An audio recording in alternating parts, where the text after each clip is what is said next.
आ का मा बई अर्थात आषाढ़ कार्तिक माघ एवं बैशाख जहाँ धर्ममास कहुए ता छड़ा आरे आषाढ़ बा जून जुलाई ठीक ग्रीष्म छुट्टी सरिबा परे परे नूतन पाठ्यक्रम भली वाणिज्य कारोबार मध्य आरंभ हुए।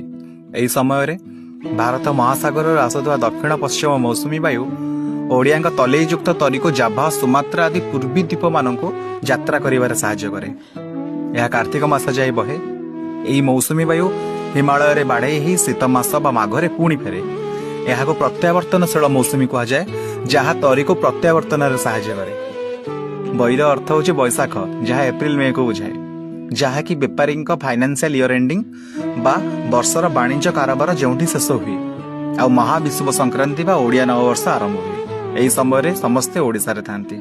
आ का मा बई बा आषाढ़ बैशाख जाए ओडिया सूरी यात्रा केते गभीर और केते विज्ञान युक्त यार स्मृति रे बाली यात्रा।